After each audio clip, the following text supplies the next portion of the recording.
Daily. Taste the Daily. ఢిల్లీలో అర్ధరాత్రి bulldozer చర్యలు తీవ్ర ఉద్రిక్త పరిస్థితులకు దారితీశాయి. తుర్క్మన్ గేట్ సమీపంలోని పురాతన మసీదుని ఆనుకుని ఉన్న ఆక్రమణలను మున్సిపల్ అధికారులు, భద్రతా బలగాలు భారీ బందోబస్తు మధ్య కూల్చివేశారు. ఇవాళ ఉదయం 8 గంటలకు ప్రారంభం కావాల్సిన ఈ కూల్చివేత ప్రక్రియను అధికారులు వ్యూహాత్మకంగా అర్ధరాత్రి 1:30 మొదలెట్టారు. బుల్డోజర్లు, ఎర్త్ మూవర్లతో తొలగింపు చేపట్టారు. ఆక్రమణను తొలగించడానికి ఆ స్థలంలో 17 బుల్డోజర్లను మోహరించారు. దీనికి వ్యతిరేకంగా స్థానికులు నిరసనలకు దిగారు. కూల్చివేతలను అడ్డుకునేందుకు ప్రయత్నించడంతో ఆ ప్రాంతం రణరంగంగా మారింది. భద్రతా దళాలపైకి రాళ్లు రువ్వగా పరిస్థితిని అదుపు చేసేందుకు పోలీసులు టియర్ గ్యాస్ ప్రయోగించి జనసమూహాన్ని చెదరగొట్టారు. చుట్టుపక్కల ప్రాంతానికి వెళ్లే రహదారులను కూడా పోలీసులు మూసివేశారు.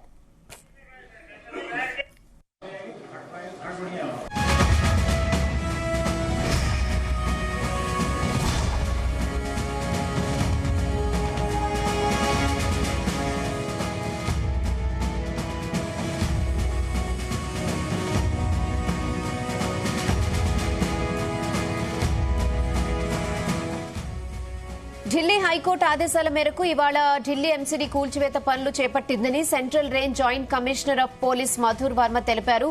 కూల్చివేత సమయంలో కొంతమంది దుండగులు రాళ్లు రువ్వారని తెలిపారు.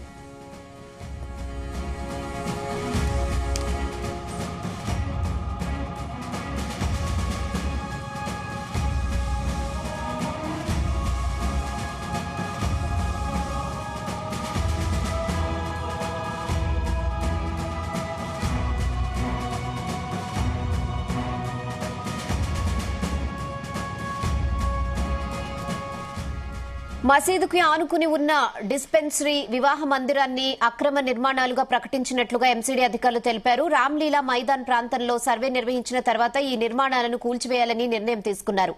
ఆక్రమణలను తొలగించడానికి నివాసితులకు అధికార యంత్రాంగం ఇప్పటికే సమయం ఇచ్చిందని అధికారులు తెలిపారు.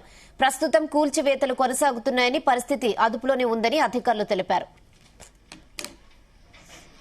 वो जो लैंड ओनरिंग एजेंसी है वो उनके साइड से आपको बेटर इन्फॉर्मेशन मिलेगा. मैं सिर्फ ये बता सकता हूँ कि फैजल मस्जिद की जो विसिनिटी में एक बैंकेट हॉल था और एक डिस्पेंसरी थे जो कोर्ट ने डिक्लेयर किया था कि ये कब्जा है और मतलब इलीगल पोसेशन है, उनको कल रात को तोड़ दिया गया. कितनी फोर्स लगाई गई है? कितनी फोर्स लगाई गई थी और क्या एफआईआर दर्ज की गई? हमारा डिस्ट्रिक्ट का फोर्स थे. Other than that north zone के बाकी डिस्ट्रिक्ट से भी डीसीपीस आए थे, इनकी स्टाफ भी आए थे और आउटसाइड फोर्स भी हमने लगाया था. तो जितना एरिया था इनको कवर करने के लिए हमने फोर्स एफआईआर अभी दर्ज नहीं हुई. मैंने पहले भी बोला कि अभी 5 लोगों को ये मेडिकल चोट लगा है. उनके रिपोर्ट्स आने के बाद उनके स्टेटमेंट्स रिकॉर्ड करने के बाद विल रजिस्टर. जो जनपद प्रयागराज में इस समय माघ मेला जो चल रहा है, जिसका शुभारंभ 3 तारीख को पौष पूर्णिमा के साथ पहले मुख्य स्नान के साथ हुआ है, तो इसमें हमारे जो ICCC है, integrated command and control centre है, इसमें हमारे जो पब्लिक अनाउंसमेंट सिस्टम, हमारा wireless system, as well as जो हमारे सीसीटीवी कैमराज हैं, जिसमें AI एनेबल्ड कैमराज हैं, या हमारे ड्रोन्स हैं, सभी की फीड को यहाँ पे इंटीग्रेट किया गया है. और यहाँ से जो मेले का हर कोना कोना है वहाँ पे सतर्क दृष्टि रखी जा रही है. हमारे इसको मल्टीपल सेक्टर, सब सेक्टर्स में डिवाइड किया गया है, जहाँ पे 24 घंटे हमारे कर्मचारी बैठ करके जो तैनात किए गए हैं वो लगातार उन पे वॉच करते हैं. वॉच करने के बाद में जो भी चाहे जल पुलिस से संबंधित कोई ऐसी सूचना प्राप्त हो, या घाटों पे कोई सूचना प्राप्त हो, या आने जाने वाले मार्गों पे कोई सूचना प्राप्त हो रही हो, या कोई शिविर के बाहर कोई सूचना ऐसी प्राप्त हो रही हो, कोई भी इमरजेंसी की, तो इमीडिएटली उसमें उनको सूचित करना. जो कंसर्न एजेंसीज हैं, कंसर्न हमारे रिस्पांस व्हीकल्स हैं, उनको इन्फॉर्म करना और साथ ही साथ उन पे आगे कार्रवाई को फॉलो अप लेना.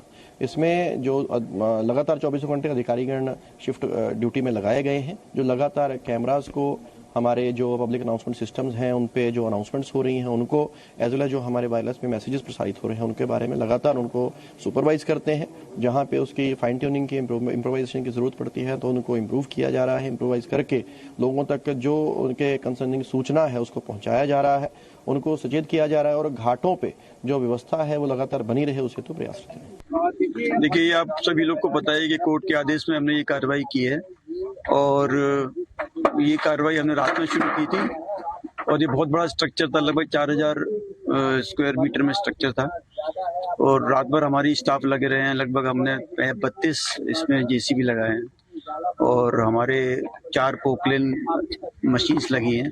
रात भर होने के बाद जो आप देख रहे हैं ये हम रात भर में कर पाए हैं। और अभी डिमोलिशन वेस्ट रह गया है, जो डिमोलिशन वेस्ट हम आज या कल में कोशिश करेंगे इसमें उठा लें। कब्जा लेने में कितना टाइम लगेगा सर इसको? कब्जा तो हमने, अब ये खाली हो गया, कब्जा हमारा हो जाएगा इसमें। हम अब उनको बोलेंगे कि अपना वॉल खड़ा कर लें, जितना एरिया उनका अवेलेबल होता है उनमें अपना वॉल खड़ा कर लें। जो हमारे कर्मचारी काम कर रहे थे, रात को पथराव हुआ था, उसमें लेकर के किसी को चोट वगैरह नहीं, किसी को चोट नहीं आई। पुलिस ने बहुत अच्छा काम किया है उसमें और तुरंत सिचुएशन को कंट्रोल में कर लिया। देखिए, बांग्लादेश में ऐसा तो होते रहते हैं, ये नया बात नहीं है, लेकिन लेटली अभी ज्यादा हुआ है, बढ़ रही है, क्योंकि पॉलिटिकल सिचुएशन वहाँ पे बहुत खराब है, आप जानते ही है, देखते हैं। तो ऐसा ये हमारे लिए, क्योंकि Bangladesh is adjacent to Assam, border तो है, बॉर्डर में आप जानते हैं कि इन्फिल्ट्रेशन बांग्लादेश से ही होते थे, पहले बहुत ज्यादा होते थे, आजकल तो कम हो गया, क्योंकि बीएसएफ बहुत अलर्ट है और असम पुलिस भी बहुत अलर्ट है। तो वह हम लोग कंडेम करते हैं और सीएम ने बोला ही है, क्योंकि इसका प्रभाव यहाँ पे भी पड़ सकते हैं, तो देखना है, देखेंगे जरूर।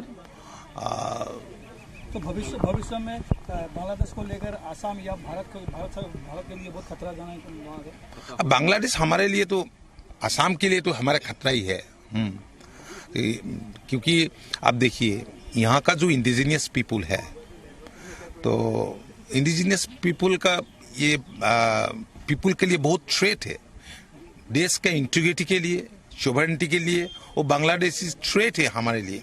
तो इसलिए तो 1979 से मूवमेंट शुरू हुआ था। Assam movement began in 1979। तो भारत सरकार ने कोई कदम कठोर से कठोर, हाँ, भारत सरकार कदम उठाना बहुत जरूरी है, कठोर स्थिति लेना बहुत जरूरी है। इस हिसाब से जिहादी का देखिए, जिहादी तो हाँ, जिहादी यहाँ पे जिहादी तो है ही, सीएम ने बार बार बोल रहा है, तो पुलिस बहुत अलर्ट है, आसाम पुलिस।